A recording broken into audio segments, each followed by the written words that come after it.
थी। पुराने अस्पताल के पोस्टमार्टम रूम में एक रहस्यमयी लाश लाई गई। वह एक खूबसूरत महिला की थी जिसके हाथ पैर टूटे हुए थे लेकिन शरीर पर खरोंच तक नहीं थी। वरिष्ठ पोस्टमार्टम ऑफिसर डॉ लाला ने जैसे ही चाकू से उसका शरीर काटा, ताजा खून बहने लगा। यह देखकर उनके हाथ कांप गए क्योंकि महिला की मौत को 3 दिन हो चुके थे। और भी अजीब बात यह थी कि महिला की जीभ बड़ी सफाई से काटी गई थी। लाला ने अनुमान लगाया कि शायद उसे अगवा किया गया था। हाथ पैर तोड़ दिए गए ताकि वह भाग न सके, जीभ काट दी गई ताकि आवाज न निकाल पाए। लेकिन उसकी मौत की असली वजह अब तक रहस्य थी। महिला के फेफड़े खोलने पर लाला चौंक गए। वे पूरी तरह काले पड़ चुके थे, जैसे उसे अंदर से जिंदा जलाया गया हो। दिल पर गहरे चाकू के निशान थे, फिर भी शरीर पर कोई खरोंच नहीं थी। तभी बाहर से अजीब आवाज आई। लाला का बेटा रोहित, जो उसी के साथ था, टॉर्च लेकर बाहर निकला। कॉरिडोर में एक पुराना आईना था, उसमें किसी आदमी की परछाई खड़ी दिखाई दी। रोहित आगे बढ़ा, लेकिन जैसे ही मुड़कर देखा वहां कोई नहीं था। वह घबराकर लौट आया, लेकिन देखा कि लाशों के फ्रीजर की एक दराज अपने आप खुली हुई थी। पोस्टमार्टम जारी रखते हुए लाला ने महिला के पेट से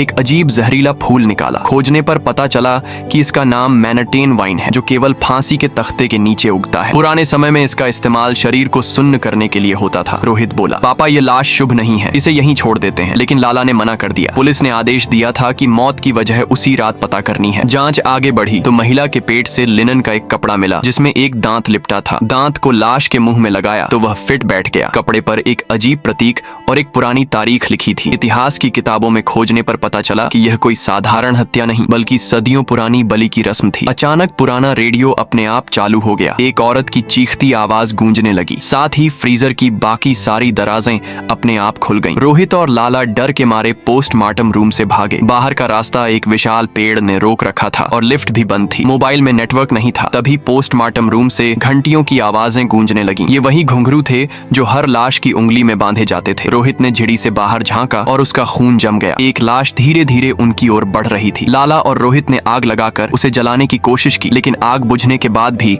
लाश पर खरोंच तक नहीं आई। अंधेरे में एक साया उनकी ओर बढ़ा। लाला ने कुल्हाड़ी उठाई और वार किया, लेकिन रोशनी पड़ी तो सामने रोहित की प्रेमिका थी जो उसे सरप्राइज देने आई थी। तभी महिला की लाश के पास से तेज सांसों की आवाज आई। माइक्रोस्कोप से देखने पर लाला ने पाया कि महिला के दिमाग की कोशिकाएं अब भी जिंदा थीं, यानी वह पूरी तरह मरी नहीं थी। उसी वक्त लाला के शरीर पर भी वही अजीब निशान उभरने लगे। वह दर्द से तड़पने लगा। उसने कांपते हुए बेटे से कहा, रोहित मुझे मुक्त कर। रोहित ने कांपते हाथों से आदेश मान लिया। अगली सुबह पुलिस को रोहित की लाश अस्पताल की छत से मिली और डॉ लाला की लाश पोस्टमार्टम टेबल पर थी। महिला की लाश को सील करके यूनिवर्सिटी की रिसर्च लैब भेज दिया गया। लेकिन कहते हैं उस रात पोस्टमार्टम रूम से फिर घंटियों की आवाजें सुनाई दी।